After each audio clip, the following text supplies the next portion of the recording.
Hey everyone, welcome to learner stop. This is Samiksha and आज मैं continue कर रही हूँ सीरीज़ 5 ईयर प्लान्स की। सो ऑलरेडी मैंने जो 1 से लेके 5 तक जितने 5 ईयर प्लान्स हैं मैंने डिस्कस किए हैं एंड उसकी प्लेलिस्ट की लिंक मैंने डिस्क्रिप्शन बॉक्स में डाली है, तो वो आप वहाँ पे जाके देख सकते हैं। आज हम पढ़ेंगे 6th, 7th and 8th 5 year plan के बारे में। सो इससे पहले कि मैं आपको बताऊँ इन 3 प्लान्स के बारे में, पहले हम देख लेते हैं कि रोलिंग प्लान क्या होता है। So it is between a normal 5 year plan and holiday plan. इसकी एडवांटेज होती है flexible and able to overcome the rigidity of fixed 5 year plans. How? By resetting targets, projections, allocations as per the charging conditions in the country's economy. Next is disadvantage. तो frequent revisions result in instability of the economy. So ये इसकी disadvantage थी। अब हम आते हैं 6th plan पे। So this was implemented from 1980 to 85. इसकी ऑब्जेक्टिव थी poverty eradication. Then other areas of emphasis, infrastructure to be strengthened for both industry and agriculture. Next is इसकी growth rate, तो 5.7%. Few important programs were launched in 5 सालों में. They are integrated rural development program and training of rural youth for self-employment. अब हम आते हैं कि 1981 में लोन ली गई थी फ्रॉम IMF. इंडिया ने लोन ली थी from international monetary fund. Next 7th plan 1985 to 1990.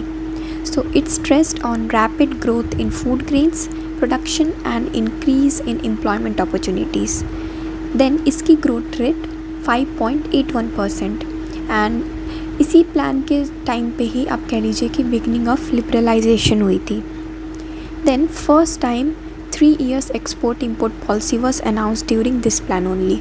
तो इतनी जो लंबी 3 साल की जो पॉलिसी होती थी ना, वो पहले नहीं मतलब कि जो फॉर्मुलेट की जाती थी, तो इसी समय इस प्लान के समय में ही इसे अनाउंस किया गया था. ओके, अब 1985 से 1990 के बीच तो 7th प्लान थी. उसके बाद लेकिन क्या होता है कि 1990 टू 1992 यहाँ पे बीच में 2 ईयर्स के लिए हॉलीडे प्लान आ जाते हैं. ठीक है, इसकी रीज़न्स क्या क्या थी? हॉलीडे प्लान के बारे में पहले मैंने आपको बता रखा है पिछली वीडियो में, सो मैं दोबारा रिपीट नहीं करूँगी. You can go and watch those videos. Then reasons, economic crisis, then external uncertainties and political instability. Right, then हम आते हैं 8th plan. All right, so it is watershed plan. Country's economic model was reoriented through this plan. Then major objectives: control population growth, poverty eradication, employment generation, strengthening infrastructure, institution building, and involvement of Panchayati Raj and Nagarpalikas. So loan from IMF to ease balance of payments इसी plan के time पे की गई थी, ये loan ली गई थी. Also, India became member of World Trade Organization in 1995. This point is very important. Next, Panchayati Raj and Nagarpalikas institutions were given constitutional status. Then, Securities and Exchange Board of India given a statutory status by an act of Parliament. Okay, इसकी target growth 5.6% and इसने achieve की 6.8%. Also, the plan was based on Rao Manmohan Singh model of liberalization. Okay, now indicative plan.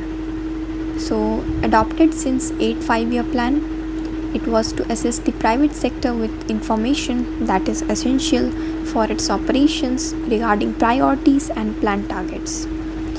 Then public sector would be moved gradually withdrawn from areas where no public purposes served. Also, new approach based on re-examination and reorientation of the role of the government. Okay, so यहाँ पे मैं इस video को ख़त्म करती हूँ and बाकी के प्लान्स जो हैं वो मैं नेक्स्ट वीडियो में डिस्कस करूँगी. So till then stay tuned and thank you so much for watching.